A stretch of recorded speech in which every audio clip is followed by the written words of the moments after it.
எல்லா நிலையிலும் எல்லா புகழும் ஏக இறைவனாகிய அல்லாஹ் ஒருவனுக்கு உரித்தாகட்டுமாக.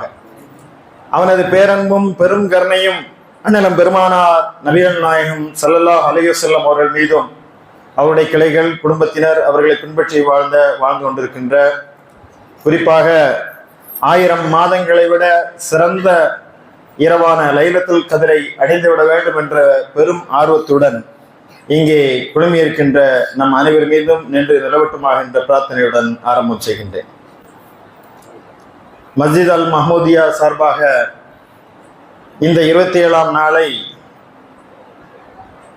நம்பிக்கையுடனும் இறைவனிடம் ஆதரவு வைத்தவாறும் இந்த இரவெல்லாம் யார் நின்று வணங்குகிறார்களோ அவர்களுக்கு 1000 மாதங்களை விட சிறந்த நற்கூலியை வல்ல ரஹ்மான் வழங்குவான் என்ற அடிப்படையில் இரவு தொழுகையை தொழுதது மாத்திரமல்லாமல் இறை சிந்தனையை புதுப்பித்துக் கொள்ளக்கூடிய ஒரு அருமையான ஏற்பாட்டை இந்த மஸ்ஜித் நிர்வாகம் செய்திருக்கின்றது. வல்ல ரஹ்மான் நம்மை படைத்தான். படைத்ததோடு வெறுமனே அவன் விட்டுவிடவில்லை. படைத்ததோடு என்னுடைய பணி முடிந்து விட்டது என்று ஒதுங்கி விடாமல் எந்த இறைவன் படைத்தானோ அவனை வழிகாட்டக்கூடிய பொறுப்பையும் ஏற்றுக்கொண்டான். அவன்தான் இந்த வேதத்தை இறக்கி அருளினான். வேதத்தை இறக்கி அருளுவதுடன் என்னுடைய கடமை முடிந்து விட்டது என்று கருதி விடாமல் அந்த வேதத்தின்படி வாழ்ந்து காட்டக்கூடிய, அந்த வேதத்தை மக்கள் மத்தியிலே போதிக்கக்கூடிய இறை தூதரை இந்த பூமி பந்தின் ஒவ்வொரு பகுதிக்கும் ஒவ்வொரு காலகட்டத்திலும் இறைவன் அனுப்பினான்.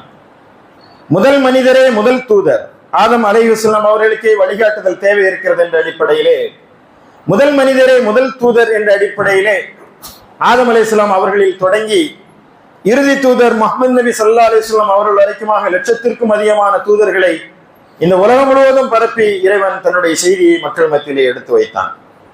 படைத்தான், வழிகாட்டினான், வழிகாட்டக்கூடிய தூதர்களை அனுப்பினான்.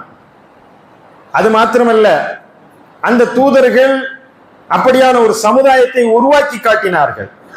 அதை நம்முடைய கண் முன்னால் நாம் காண வேண்டும் என்பதற்கான வரலாற்று அச்சாட்சிகளையும் இறைவன் உருவாக்கி அதை நீங்கள் சென்று பாருங்கள். அண்ணல் பெருமானார் நபிகள் நாயகம் ஸல்லல்லாஹு அலைஹி வஸல்லம் அவர்கள் 23 ஆண்டுகளிலே எப்படி இந்த இறை வேதம் திருக்குரானை கொண்டு ஒரு யுக புரட்சியை நடத்தி காட்டினார்கள் என்பதை மிக தெளிவாக இந்த வேதம் சொல்லி காட்டுகிறது.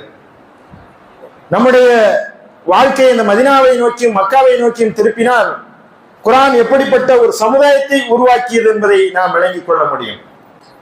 படைத்தான், வழிகாட்டினான், தூதர்களை அனுப்பினான், அப்படிப்பட்ட ஒரு சமுதாயத்தை உருவாக்கி காட்டினான். இத்துடன் என்னுடைய பணி முடிந்து விட்டது என்று இல்லாமல் அவனுடைய அளபெரும் மாபெரும் கருணையினால் அதற்கு பயிற்சி அளிக்கக்கூடிய ஏற்பாட்டையும் இறைவனே செய்தான். உங்களெல்லாம் நான் படைத்தேன், வேதத்தை வழங்கினேன், தூதர்களை அனுப்பினேன், அப்படி இருந்தாலும் நீங்கள் மறந்து விடுவீர்கள் என்பதற்காக ஒவ்வொரு நாளும் 5 வேளை இறைவன் உங்களை அழைத்து உங்களுக்கு பயிற்சியை தருகிறான். அதிகாலையிலே எழுந்ததும் நீங்கள் இறைவனின் பக்கம் திரும்ப வேண்டும். காலை எழுந்ததும் ஒரு முஸ்லிமுக்கு முதல் கடமையாக ஃபஜ்ர் தொழுகை அங்கே தொடங்குகிறது. அதிலிருந்து இரவு படுக்கைக்கு செல்லக்கூடிய நேரம் இஷா வரைக்குமாக அவன் இறைவனுடன் நெருக்கமான தொடர்பை ஏற்படுத்த வேண்டும் என்பதற்கான ஒரு நிரந்தரமான ஏற்பாட்டை, ஒரு பயிற்சியை வல்ல ரஹ்மான் அவனுடைய கருணையினால் நமக்கு வழங்கி இருக்கின்றான். தன்னுடைய அடியார்கள் தன்னை விட்டு விலகி சென்று விடக் கூடாது என்ற அடிப்படையிலே அவர்களை தன்னுடைய நெருக்கத்தில் வைத்துக் கொள்ள வேண்டும் என்ற அடிப்படையில் 5 வேளை தொழுகைகளை கடமையாக்கினான்.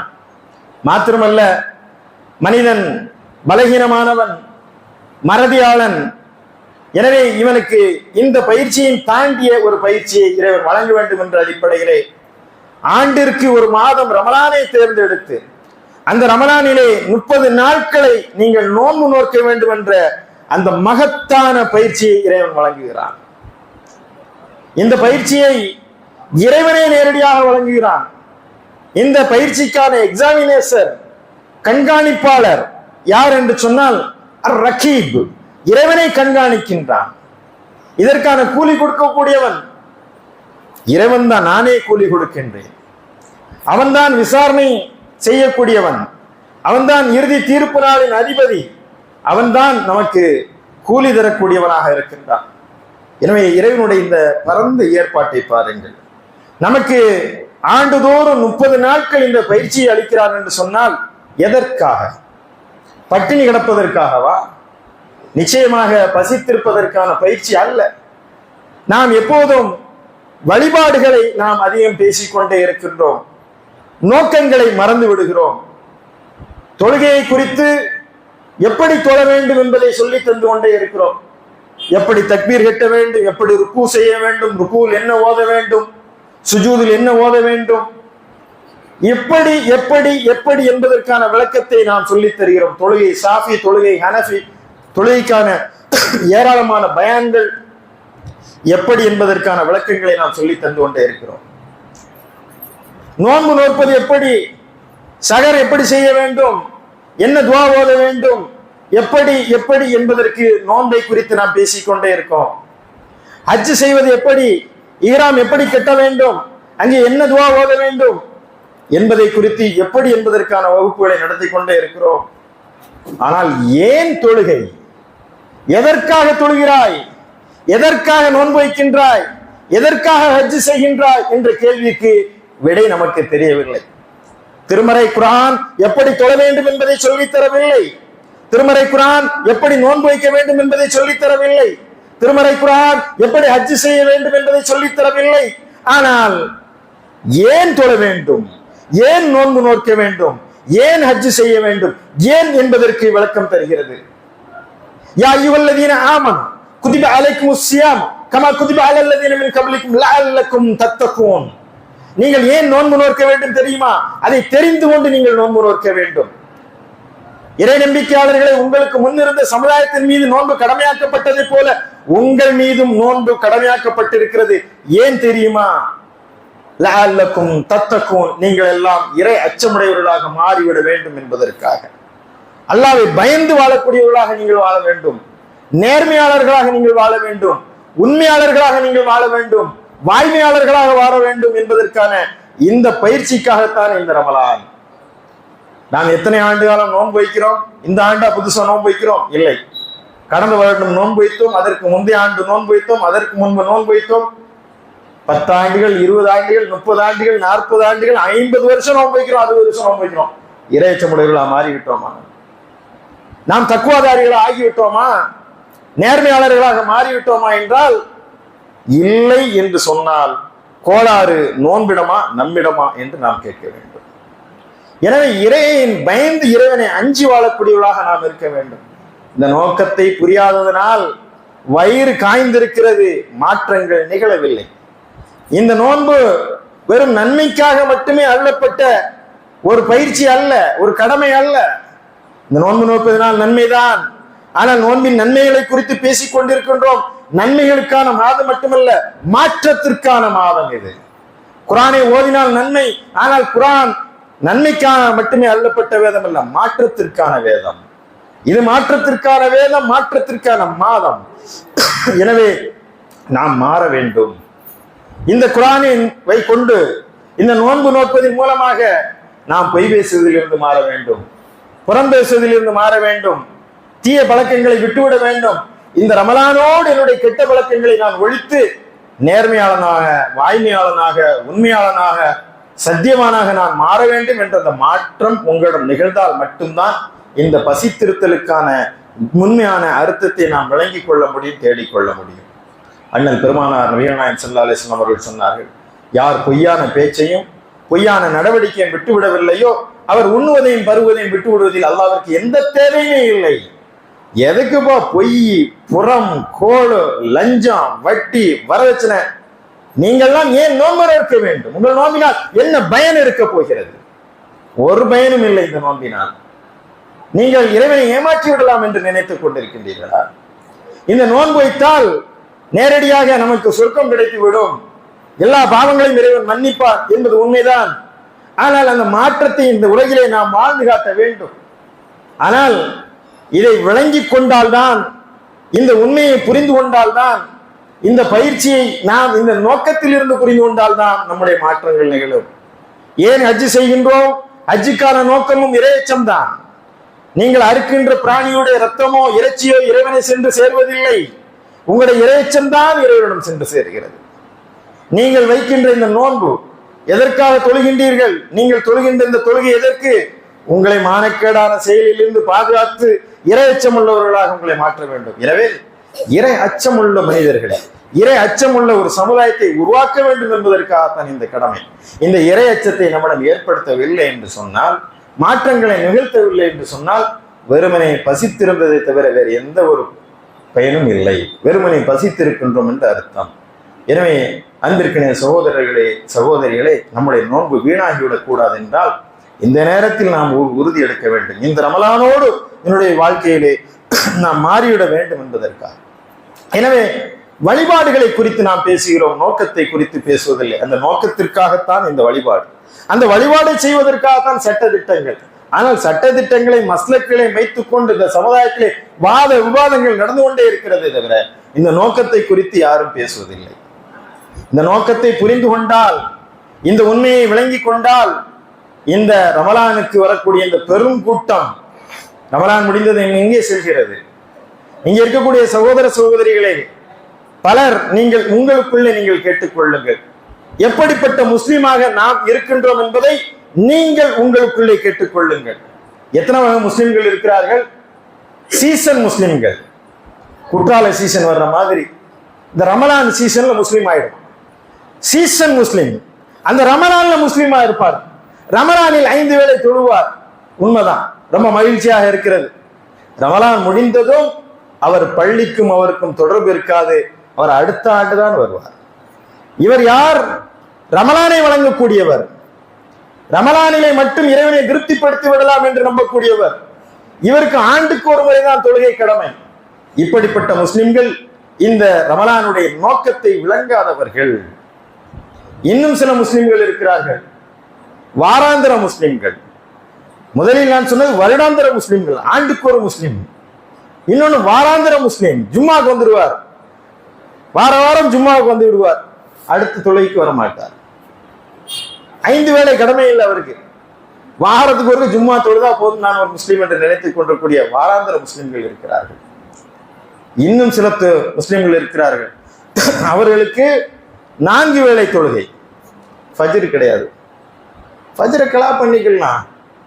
எனக்கு என்ன வியப்பு என்று சொன்னால், தராவி தொழுகை 2 ரக்காத்தா 20 ரக்காத்தா 20 ரக்காத் 20 ரக்காத்து நின்று தொழுறதுக்கு தயாரா இருக்கு.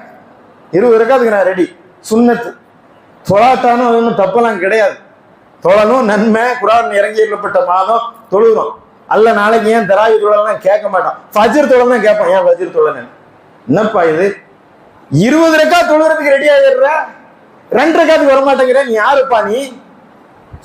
இந்த 20 ரக்காத் தொழக்கூடிய நேரம் எப்படி தெரியுமா? பிஸியான நேரம். வியாபாரம் நடக்கும், 8 மணிக்கெல்லாம் பரபரப்பா இருக்கும். எல்லாத்தையும் விட்டுட்டு வர்றதுக்கு ரெடியா இருக்கான், வந்துடுறான். 20 ரக்காத் நீங்க தொழுகிறேன் சுன்னத்துக்கு, அல்ஹம்துலில்லாஹ், ரொம்ப சந்தோஷம், ரொம்ப மகிழ்ச்சி.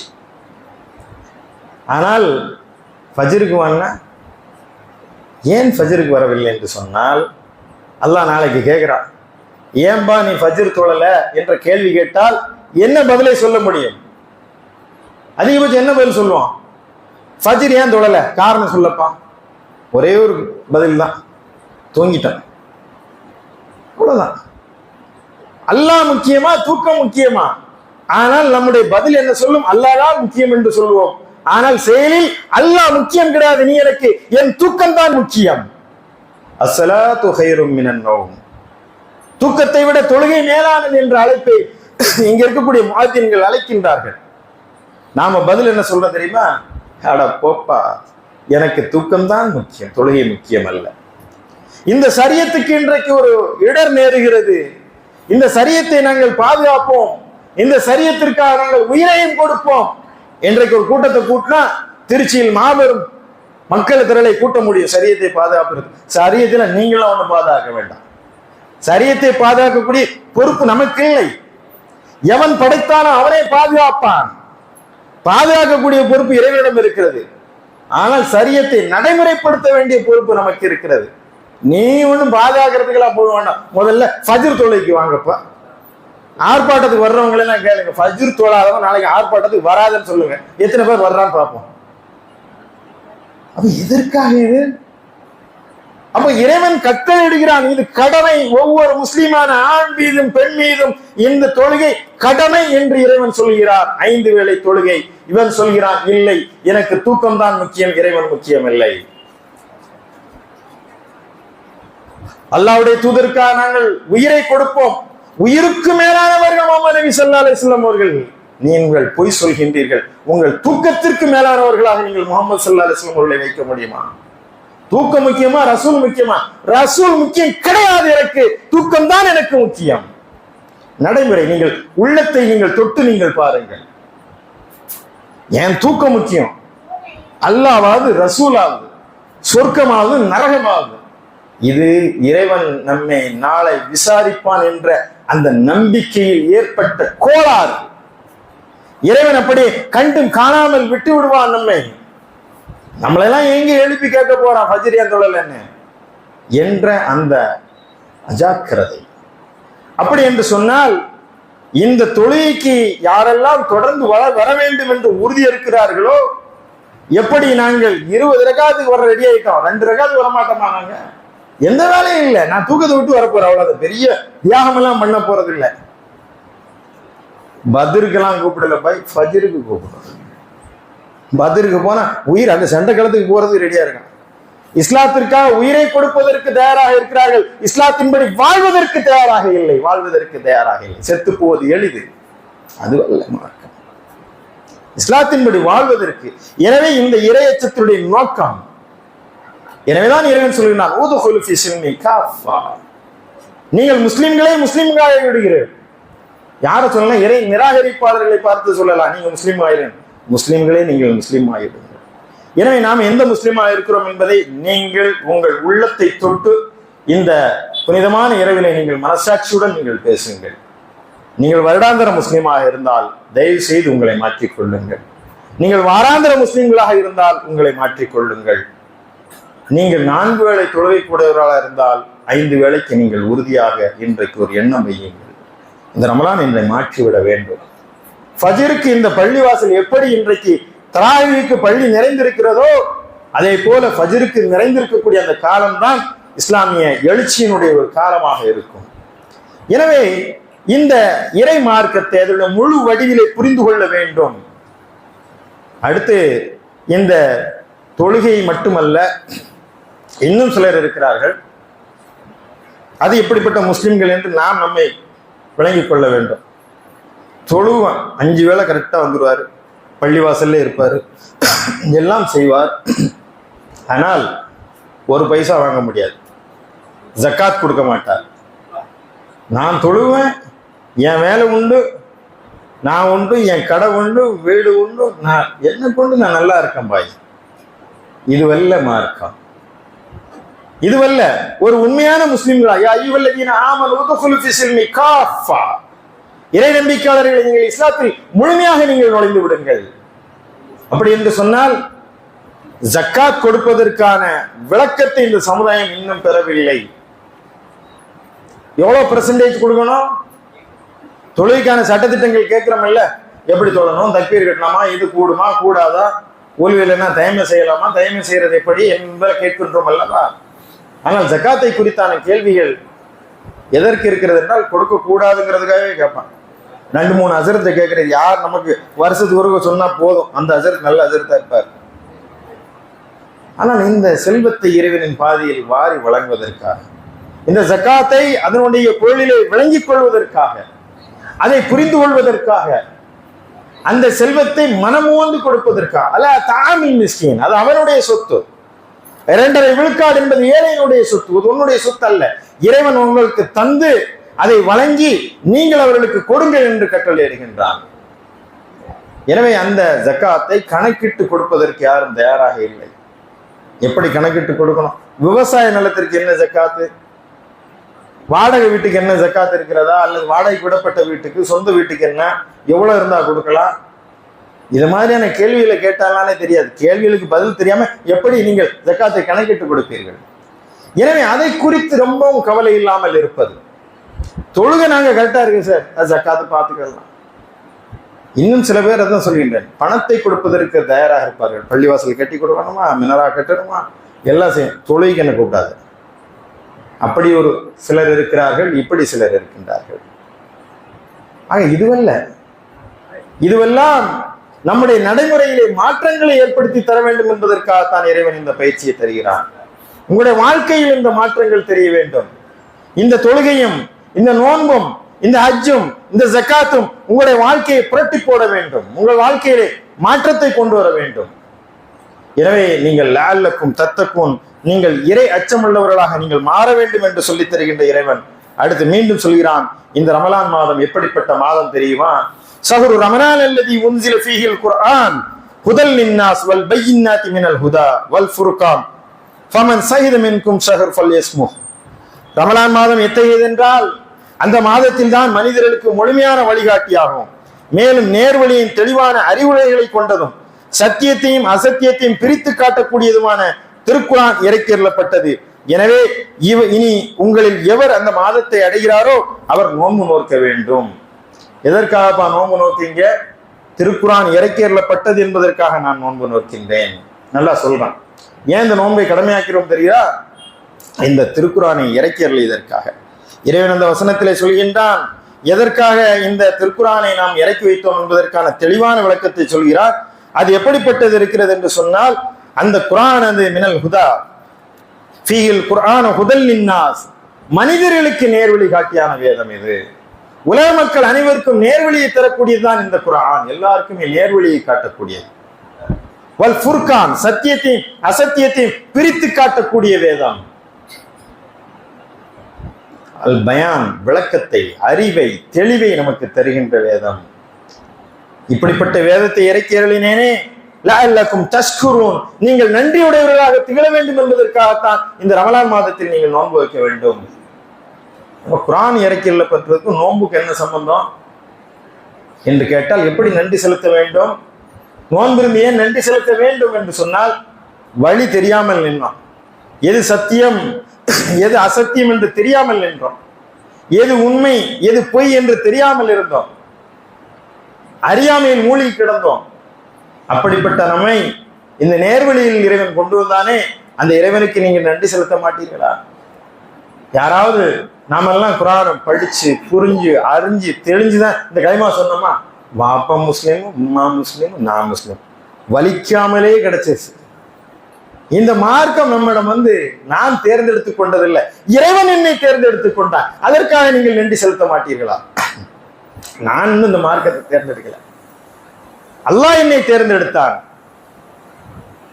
நீங்க காட்டுக்கு போறீங்க, காட்டுக்கு போகக்கூடியவர் காட்டுல நிக்கிறார், 2 பாதை போகுது. ஒரு பாதை வலது பக்கம் போகுது, ஒரு பாதை இடம் பக்கம் போகுது. திருச்சிக்கு எந்த பாதை போகுதுன்னு தெரியல, காட்டுக்குள்ள எந்த பாதை போகுதுன்னு தெரியல. நீங்க வழி தெரியாமல் நிற்கின்றீர்கள். ஒருவர் வருகிறார், என்னப்பா அங்க வழி தெரியாம நிக்கிறியே, என்ன நிக்கிறேக்க? என்ன 2 பாதை இருக்குங்க, எங்க போறேன்னே தெரியல, எது காட்டுக்குள்ள போகுது எது ஊருக்குள்ள திருச்சியை பார்க்க போகுதுன்னு தெரியல. அப்படி எங்க போகணும்? திருச்சியில போவோம். அப்படியா? நான் அங்கதான் போறேன், வாங்க, இருட்டா இருக்கிறதா இந்த லைட்டு என்று உங்களை கையை பிடித்து காட்டிலே தட்டு தடுமாறி நின்ற உங்களை உங்களுடைய வீட்டில் கொண்டு ஒருவர் சேர்க்கிறார் என்று சொன்னால் நீங்க என்ன செய்வீங்க? காலம் பூரா உங்களை நான் மறக்க மாட்டேன், அல்லாவா பார்த்து உங்களை அனுப்புறான், நீங்க வரலன்னு சொல்லியாச்சுன்னா நான் காட்டுக்குள்ள போய் இன்னைக்கு சின்னாவனமாயிருப்பேன் அந்த நைட்ல. நல்ல வேளை நீங்க என்னை காப்பாற்றினீர்கள், உங்களை நான் கண்டிப்பாக மறக்க மாட்டேன், உங்களுக்கு நன்றி செலுத்துவேன் என்று சொன்னீர்கள் அல்லவா? அதே போல வழி தெரியாமல் நின்றீர்கள், நீங்கள் எது உண்மை எது பொய் என்று தெரியாமல் இருந்தீர்கள். உங்களுக்கு இந்த அலன் நூர் என்று சொல்லக்கூடிய இந்த வேதத்தை வழங்கி வழிகாட்டக்கூடிய ஒரு இறை தூதரை வழங்கி உங்களை நேர்வழியின் பக்கம் அழைத்து வந்தானே இந்த இறைவன், நீங்கள் நன்றி செலுத்த மாட்டீர்களா? இந்த மார்க்கத்தை நாம் தேர்ந்தெடுத்தோமா? இல்லை. இறைவன் நம்மை எப்படிப்பட்ட ஒரு மார்க்கத்தில் வைத்தார்? கல்லையும் மண்ணையும் வணங்கிக் கொண்டிருக்காமல், நெருப்பையும் வணங்கிக் கொண்டிருக்காமல், இறைவனை நிராகரித்து ஆடுகளைப் போல மாடுகளைப் போல ஒரு வாழ்க்கையை வாழக்கூடிய நிலையில் இருந்து நம்ம எல்லாம் பாதுகாத்து ஒரு இறை மார்க்கத்திலே உங்களை எல்லாம் நுழைய செய்து உங்களை வாழ்க்கை, நான் சொன்னது மாதிரி தொடக்கத்திலே உங்களை படைத்து ஒரு வேதத்தை வழங்கி தூதரை அனுப்பி வழிகாட்டுதலை வழங்கி இத்தகைய பயிற்சிகளை கொடுக்கின்றானே அந்த இறைவன் எப்படிப்பட்டவன்? அதனால் இறைவன் சொல்கின்றான், வலி துக்மிலுல் இத்தமி வ துகப்பிருல்லாஹ அலா மா ஹதாக்கும், அல்லாஹ்வுடைய அந்த மேன்மையை துக்கப்பிருல்லாஹ் அலா மா ஹதாக்கும், இறைவா எங்களுக்கு நீ இந்த நேர்வழியை காட்டவில்லை என்று சொன்னால் நாங்கள் கீழ்த்தரமானவர்களாக இருப்போம், கேடு கட்டவர்களாக இருப்போம், அநியாயக்காரர்களாக இருப்போம், அக்கிரமக்காரர்களாக இருப்போம். எவ்வளவு பெரிய குர்ஆன் வந்திருக்கிறது, இறை தூதர் வந்திருக்கிறார், 5 வேளை தொழுகை இருக்கிறது, மாதம் 30 நாள் பட்டினி கிடந்து ஒரு பயிற்சி இருக்கும். அப்படி இருந்தும் எத்தனை பொய், எத்தனை புறம், எத்தனை அநியாயங்கள், எத்தனை லஞ்சம், எத்தனை அக்கிரமங்கள். இந்த தொழுகை இல்லை என்று சொன்னால், இந்த நோன்பு இல்லை என்று சொன்னால், இந்த வழிகாட்டுதலை இல்லை என்று சொன்னால் எப்படி நீங்கள் நாம் இருந்திருப்போம்? மிருகங்களைப் போல வாழ்ந்திருப்போம். யாருக்கும் நாம் பயப்படாமல் தான் தோன்றிகளைப் போல வாழ்வோமே. அப்படிப்பட்ட வாழ்க்கை நிலையிலிருந்து எங்களை மாற்றி காப்பாற்றி இறைவா, நீ எங்களை உன் அருணால், உன்னுடைய கருணையினால் எங்களை படைத்ததோடு நிர்கதியாக விட்டு விடாமல் இத்தகைய வழிகாட்டுதலை தந்து உனக்கு நெருக்கமாக எங்களை நெஞ்சோடு அணைத்துக் கொண்ட எங்கள் ரப்பே, இறைவா உன் புகழை நாங்கள் உரத்து வழங்குகிறோம். அதனால் தான் இந்த பெருநாளிலே சொல்கிறோம், அல்லாஹு அக்பர், அல்லாஹு அக்பர், அல்லாஹு அக்பர். இறைவா நீ பெரியவன், நீ பெரியவன், நீ பெரியவன். நாங்கள் எல்லாம் அடிமைகள். யா அல்லாஹ், உன்னிடம் நாங்கள் ஒரு நாள் திரும்ப வர வேண்டி இருக்கிறது. அந்த எண்ணம் நம்மிடம் இருக்கிறதா? இன்றைக்கு இமாம் சாஹிப் போதி அந்த வசனங்களை பாருங்கள். மறுமை நம்பிக்கை குறித்து நம்முடைய நம்பிக்கை என்ன இருக்கிறது? அராயத்தல்லதி கத்திபு ஃபித்தீன் ஃபதாலிகல்லதி யதுல் யதீம் வலா யஹுது அலா தஆமில் மிஸ்கீன். மறுமை நாளை பொய் என்று சொன்னானே அவன் எப்படிப்பட்டவன் தெரியுமா? மறுமையெல்லாம் கிடையாதுன்னு சொல்றான் யார் தெரியுமா? தொழமாட்டான், நோன்பு வைக்க மாட்டான், ஹஜ் செய்ய மாட்டான்னு அல்லாஹ் சொல்லல. மறுமை பொய்ன்னு சொல்றான் யார் தெரியுமா? தொழுவோம், ஆனா மறுமையை நம்பாதான். அவன் யார் தெரியுமா? தாமில் மிஸ்கின், ஏழைகளுக்கு ஒன்றும் கொடுக்க மாட்டான்பா. அற்பமான பொருளை ஒருத்தன் கொடுக்குறாங்க, அவனுக்கு போய் ஏன்பா அதை கொடுக்குறேன்னு அடுத்தவனுக்கு கொடுக்காம இருக்கான் பாரு. நாளை அல்லாஹ் ஒருத்தன் இருக்கானே, அவன் நம்மளை கேட்பானே, அவன் முன்னாடி நம்ம தப்பிக்க முடியாத அந்த எண்ணம் இருந்தா சொத்தை நீங்க சண்டை போட கூட பிறந்தவனுடைய சொத்துல நீங்க பண்ண முடியுமா? பெத்த தாய் தகப்பனை நிந்தனை செய்யக்கூடியவர்கள், மறுமையை நம்பக்கூடியவர்களா நீங்கள்? அனாதைகளை விரட்டக்கூடியவர்கள், எவ்வளவு தப்புகள், எவ்வளவு தவறுகள், எத்தனை பொய், எத்தனை அட்டுழியம், நான் என்ற அந்த திமிர் இதெல்லாம் இருக்கிறது என்று சொன்னால், அராயத்தல்லதி கத்திபு ஃபித்தீன், மறுமை நாளை பொய் என்று சொன்னீர்கள், நாளை என்னிடம் நீங்கள் வரமாட்டீர்கள் என்ற எண்ணம் உங்களுக்கு. இறைவன் சொல்கின்றான், நாம் உங்களை வீணாகவே படைத்தோம், நம்மிடம் நீங்கள் திரும்ப கொண்டு வரப்படவே மாட்டீர்கள் என்றும் நினைத்துக் கொண்டிருந்தீர்களா? ஒரு நாள் நிச்சயம் மரணம் வரும், எழுப்பி உங்களை விசாரணை செய்வான்.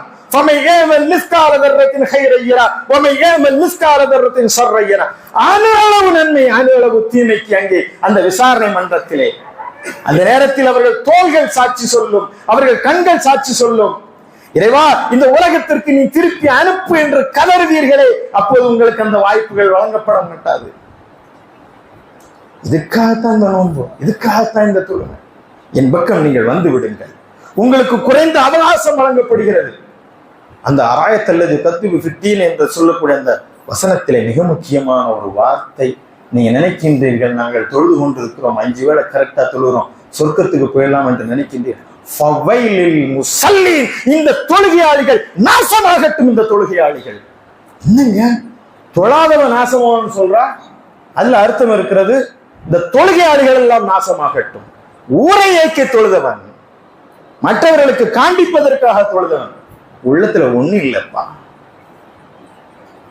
கருணை இல்லாதவர்கள், அன்பில்லாதவர்கள், இரக்கமற்றவர்கள். தொழுகின்றவன் எப்படி ஆணவம் இருக்கும், தொழுகின்றவன் எப்படி பொய் இருக்கும், தொழுகின்றவன் எப்படி வட்டி வாங்குவான், தொழுகின்றவன் எப்படி லஞ்சம் கை நீட்டி வாங்குவான், தொழுகின்றவன் எப்படி நம்பிக்கை மோசடி செய்கின்றான் என்றால் பகையிலுள்ள முசல்லின் இந்த தொழுகையாளிகளுக்கு வயல் என்று சொல்லக்கூடிய நரகம் தான், கேடுதான். அல்லாஹ்வே பாதுகாக்க வேண்டும். எதற்காக இந்த தொழுகை? நம்ம இந்த மார்க்கத்திலே தேர்ந்தெடுத்தான், நமக்கு வழிகாட்டினான், நமக்கு பயிற்சி கொடுக்கின்றான். இந்த பயிற்சியை, இந்த வழிகாட்டுதலை நீங்கள் உதாசீனப்படுத்தி விடாதீர்கள். நமக்கு இந்த மார்க்கம் நமக்கு கிடைத்த ஒரு மாபெரும் அருள்.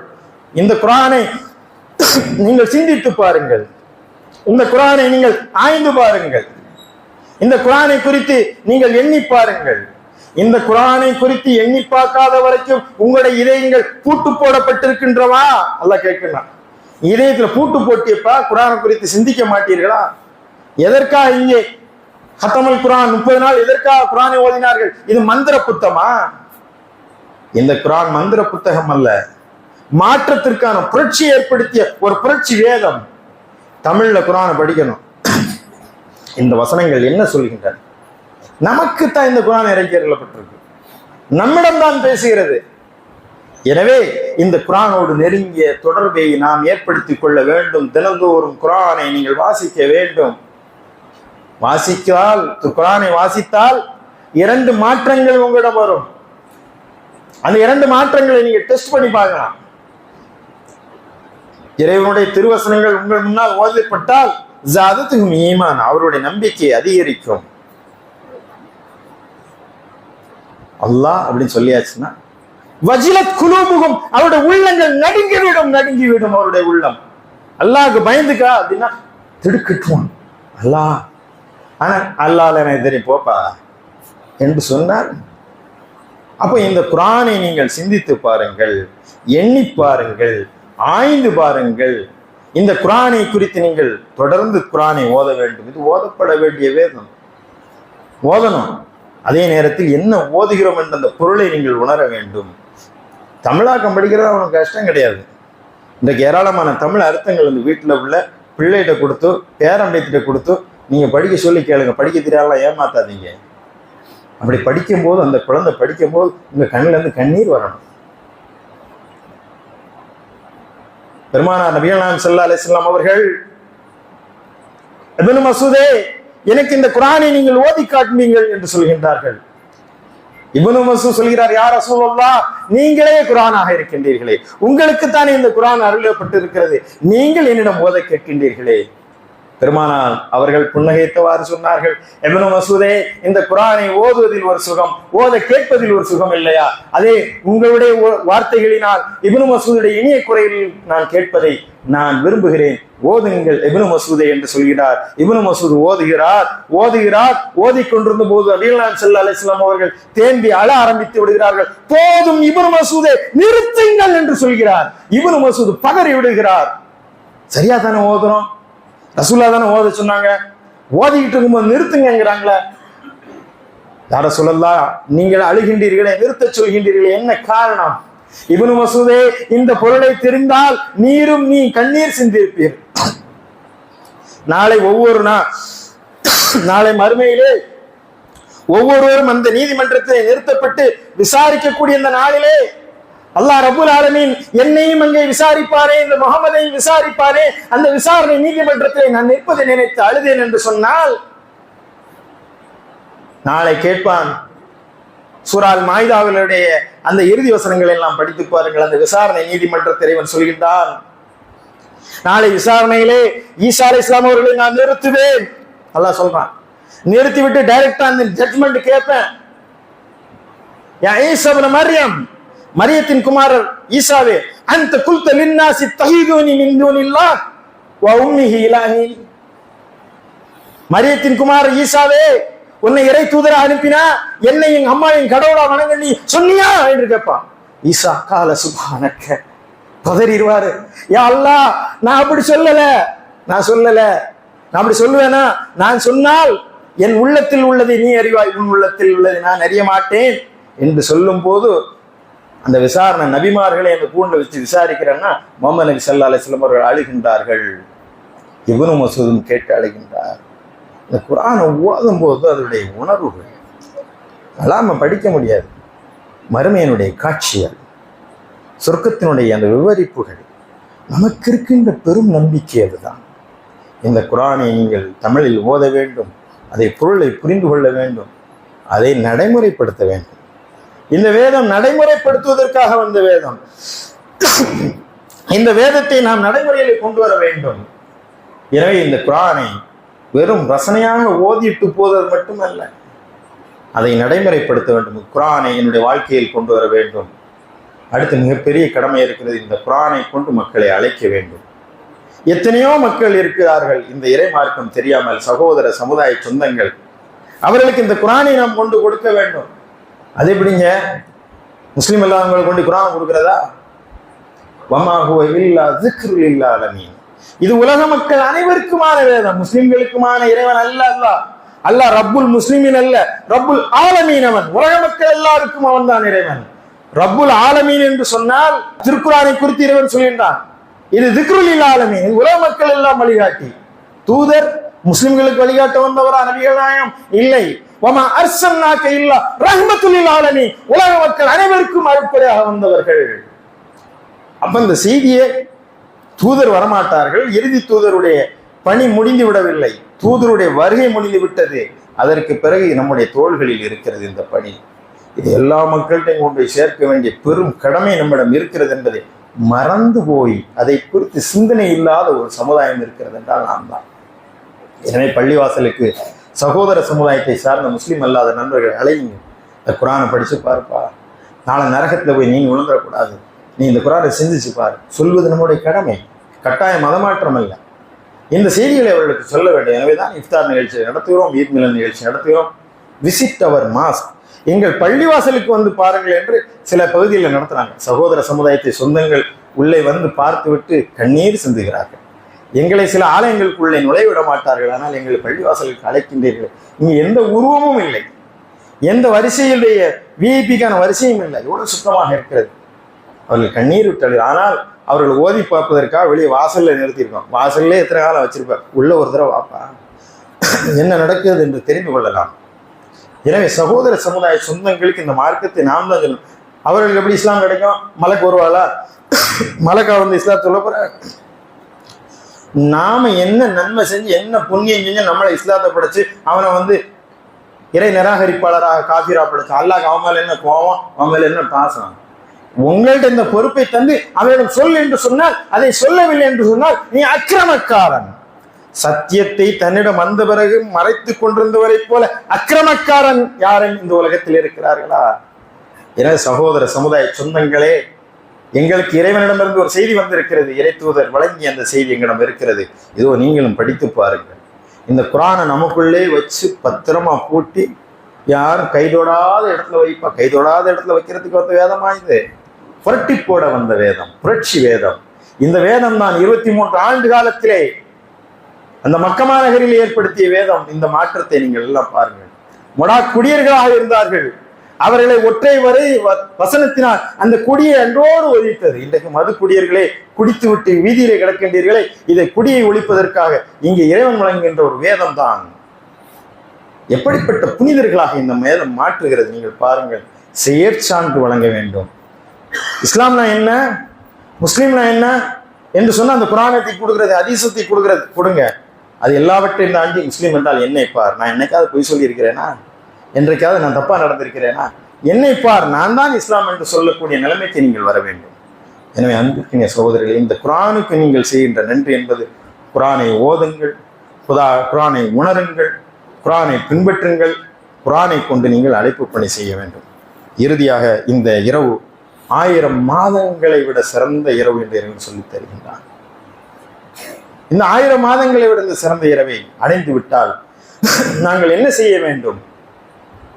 அன்னை ஆயிஷா சித்திகா ரலியல்லாஹு தஆலா அன்ஹா அவரிடம் கேட்கின்றார்கள், அண்ணல் பெருமானாரே, இந்த லைலத்துல் கத்ர் இரவை அடைந்தால் அண்ணல் நாயகம் ஸல்லல்லாஹு அலைஹி வஸல்லம் அவர்கள் பிரத்யேகமாக ஏதாவது அமல்கள் செய்வார்களா? ஏதாவது ஸ்பெஷலா ஓதுவார்களா?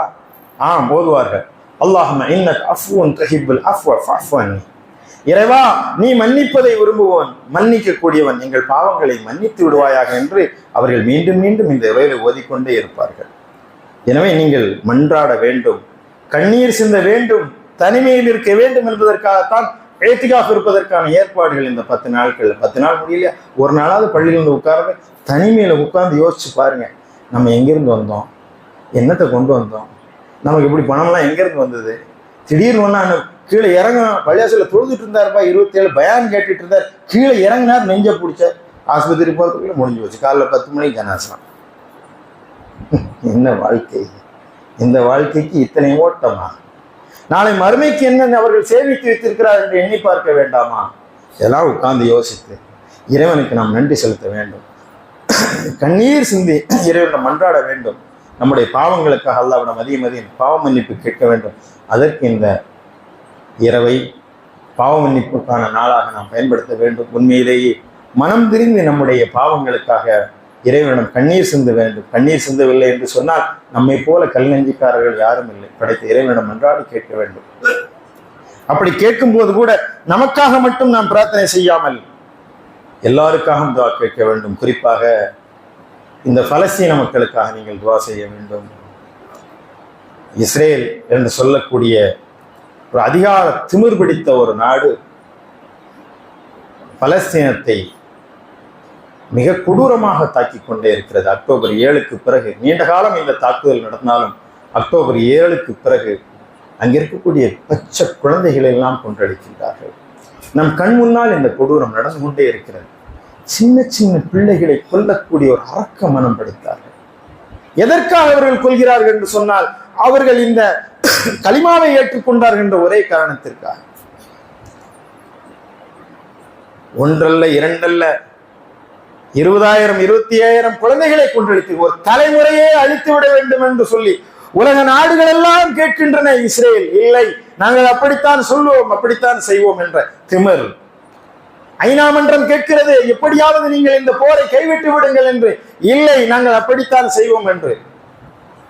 அராஜகம் பிடித்த சவுதி அரேபியா போன்ற மன்னர் ஆட்சி நடக்கக்கூடிய இந்த இழிவான மன்னர்கள், சவுதி அரேபியா போன்ற இஸ்லாமிய நாடுகள் வேடிக்கை பார்த்து கொண்டிருக்கக்கூடிய கேவலம் நடந்து கொண்டிருக்கிறது. நாளை அல் குத்ஸ் தினம் அவர்கள் மஸ்ஜித் அக்ஸாவிற்காக போராடி கொண்டிருக்கிறார்கள். இந்த இறைமார்க்கம் இந்த மண்ணிலே மேலோங்க வேண்டும் என்பதற்காக அவர்கள் சரணடைந்து விடவில்லை, மண்டியிட்டு விடவில்லை. ஹமாஸ் போராளிகள் நெஞ்சுரத்தோடு இருக்கிறார்கள். கசைக்கு பிழிந்து விடலாம், கசாதானே என்று நினைத்துக் கொண்டிருந்தார்கள். இல்லை, இறுதி வரை நாங்கள் போராடுவோம். இஹ்யா அல் சின்வார் என்று சொல்லக்கூடிய அந்த மகத்தான வீரன் கடைசி நேரத்தில் தன்னிடமிருந்த கைத்தடியை வீசி எறிந்து விட்டு மரணம் அடைந்திருக்கிறான் என்று சொன்னால், இஸ்மாயில் ஹனியா தன்னுடைய குடும்பத்தில் உள்ள 60க்கும் மேற்பட்டவர்களை, பேரன் பேத்திகளை, குழந்தைகளை எல்லாம் இறந்த போதும் கூட அசராமல் இந்த யுத்தத்திற்கு முகம் கொடுத்திருக்கிறார் என்று சொன்னால், ஷேக் அகமது யாசின் போன்றவர்கள், அப்துல் அசீஸ் ரன்சி போன்றவர்கள் இன்றைக்கும் இந்த களத்திலே உரமாக நின்று கொண்டிருக்கக்கூடிய அபூ உபைதா போன்றவர்கள், ஹாலித் அல் மிஷல் போன்றவர்கள் எல்லாம் இன்றைக்கு நிற்கிறார்கள் என்று சொன்னால் விலை போய்விடவில்லை. எல்லா துயரங்களையும் பசி இருக்கிறது. குழந்தைகளுக்கு பசியினால் என் பிள்ளைகள் செத்து போகிறார்கள். சகருக்கு அவர்களுக்கு உணவில்லை, இஃப்தாருக்கு அவர்களுக்கு உணவில்லை. காய்ந்த ரொட்டி துண்டை அவர்கள் தண்ணீரில் முக்கி நோன்பு வைக்கக்கூடிய காட்சிகள் எல்லாம் கல்மனதோடு நாம் பார்த்து கொண்டிருக்கின்றோம். உலகத்தில் இத்தனை கொடூரம் நிகழுமா? மின்சாரம் இல்லை அவர்களுக்கு, கழிவு நீரை குடிக்கிறார்கள், வாகன வசதிகள் இல்லை, கல்வி நிலையங்களை எல்லாம் தரைமட்டமாக்கி விட்டார்கள். குளிரினால் அந்த பிள்ளைகள் போர்த்தி கொள்வதற்கு ஒரு போர்வை இல்லை. பார்க்கும் போது நெஞ்சு அப்படி சீரழிச்சு போகுது. என்ன அநியாயம் நடக்கிறது, என்ன அக்கிரமம் நடக்கிறது, உலகமே வேடிக்கை பார்க்கிறது. ஆனால் அவர்கள் அழித்து விடலாம் என்று நினைத்துக் கொண்டது போதுதான் அந்த ஹமாஸ் வீரர்கள் இன்றைக்கு வெளியே வந்தார்கள். அங்கே அந்த கைதிகள் சொல்கிறார்கள், இவர்களை போல ஒரு அற்புதமான மனிதர்களை நாங்கள் பார்க்க முடியாது, எங்களிடம் கண்ணியமாக நடந்து கொண்டார்கள். இந்த போர் ஒப்பந்தம் நடந்து கொண்டிருக்கிறது. இந்த போர் ஒப்பந்தத்தை மீறி அராஜகமாக கடந்த 2-4 நாட்களுக்கு முன்பாக 400 பேரை அழித்துக் கொண்டிருக்கின்றீர்கள். இறைவன் உங்களை நிச்சயமாக தண்டிப்பான். இந்த நீதிமன்றத்திலே நீங்கள் தப்பித்து விடலாம். நாளைக்கு மாலிக் யௌமித்தீன் என்ற அந்த நீதிமன்றத்திலே நெதன்யாகுவும் ஏரியல் ஷரோன் ஆகட்டும் எவராகட்டும் அங்கே நின்று நீங்கள் அந்த தண்டனையை பெற வேண்டிய ஒரு நாள் வரும் என்பதை நீங்கள் விளங்கிக் கொள்ளுங்கள். இந்த 1000 மாதங்களை விட சிறந்த இரவிலே நாங்கள் இறைவா உன்னிடம் கையேந்தி கேட்கிறோம் யா அல்லாஹ். இந்த பாலஸ்தீன மக்களுக்கு நீ உரத்தை கொடு, வலிமை கொடு யா அல்லாஹ். அவர்களுடைய அந்த ஈமானிய வலிமையும் உரிமையும் பெற்று நாங்கள் பாடம் பெற வேண்டும். ஒரு பத்ர் களத்தை இன்றைக்கு கண்முன்னால் காலத்திலே பார்த்து கொண்டிருக்கின்றோம். அவர்களுக்கு இறைவன் வெற்றியை தருவார். அந்த நம்பிக்கை நமக்கு திடமாக இருக்கிறது. மஸ்ஜிதுல் அக்ஸா நம்முடைய முதல் கிப்லா, ஒரு நாள் நிச்சயம் வெற்றி கொள்ளப்படும் என்ற நம்பிக்கை இருக்கிறது. அதற்காக இறைவா அந்த பலஸ்தீன மக்களுக்கு உன்னுடைய பேரருளை பொழிவாயாக, அந்த ஹமாஸ் வீரர்களுக்கு உன்னுடைய உறுதியை அவர்கள் நிலையாக நிறுத்தியிருப்பது கூட ஆற்றை வழங்குவார்கள் என்றெல்லாம் நாம் பிரார்த்திக்க வேண்டும். இந்த இஸ்ரேலிய சியோனிச கொடுங்கரங்களை இறைவா நீ நாசப்படுத்தி விடுவாயாக என்றெல்லாம் நாம் பிரார்த்திக்க வேண்டும். இவ்வளவு அக்கிரமங்கள் நடக்கின்றது. இந்தியாவிலும் இன்றைக்கு முஸ்லிம்கள் வடமாநிலங்கள் மிக பெரும் அச்சுறுத்தலுக்கு ஆளாகி கொண்டிருக்கின்றார்கள் என்று சொன்னால் இந்த மக்கள் மீது அக்கறை இல்லாத இந்த ஆட்சியாளர்களை இறைவன் அகற்ற வேண்டும். வெறும் துவாவினால் மட்டும் முடியாது. நான் சொன்னது இந்த குரானை கொண்டு நம்முடைய வாழ்க்கையை அமைத்துக் கொள்ள வேண்டும். இந்த குரானாக நாம் மாற வேண்டும். குரானிய சமுதாயமாக நாம் மாற வேண்டும். அதற்காகத்தான் ஒவ்வொரு நாளும் இந்த பயிற்சியை 5 வேளை எடுக்கின்றோம். ஒவ்வொரு மாதமும் 30 நாட்கள் நாங்கள் சம்பாதித்த உணவு இருந்தாலும் எங்களுக்கு பசி இருந்தாலும் இறைவா உனக்காக இந்த உணவை தூக்கி எறிகிறோம் என்று கோடான கோடி முஸ்லிம்கள் இன்றைக்கு பிரகடனப்படுத்துகிறோமே, அது உண்மையானால் நாம் இந்த மார்க்கத்திற்காக வாழ வேண்டும். லஅல்லக்கும் தத்தக்கூன் என்று சொல்லக்கூடிய இறையச்சம் உள்ளவர்களாக நாம் மாற வேண்டும். லஅல்லக்கும் தஷ்குரூன் என்று சொல்லக்கூடிய நன்றி உள்ளவர்களாக மாற வேண்டும். நாம் இறைவனின் பக்கம் திரும்புங்கள். ஃபஃபிர்ரு இலல்லாஹ், நீங்கள் இறைவனின் பக்கம் திரும்பி வாருங்கள். திருக்குரானின் பக்கம் திரும்பி வாருங்கள். இறை தூதரின் பக்கம் திரும்பி வாழுங்கள். நீங்கள் பேரளவு முஸ்லிம்களாக இல்லாமல், பகுதி நேர பார்ட் டைம் முஸ்லிம்களாக இல்லாமல் உண்மையான முஸ்லிம்களாக வாழ்வதற்கு இந்த ரமலான் நமக்கு அருள் புரிய வேண்டும். அது வல்ல ரஹ்மான் அத்தகைய ஈமானிய வலிமையும் நாம் தொழுது இந்த தொழுகையும் இந்த வணக்கத்தின் மூலமாக இறைவன் நம்முடைய கருணைக்கு சொந்தமாக்கி கொண்டு உண்மையான இறையடியராக வாழ்ந்து இறை மார்க்கத்தை இந்த மண்ணிலே மேலோங்க செய்யக்கூடிய ஒரு நற்பாக்கியத்தை வல்ல ரஹ்மான் எனக்கும் உங்களுக்கும் வழங்கியல்வானாக. வாஹிர் தாவானா அனில் ஹம்துலில்லாஹி ரப்பில் ஆலமீன். அஸ்ஸலாமு அலைக்கும் வரஹ்மத்துல்லாஹி தஆலா வபரகாத்துஹு.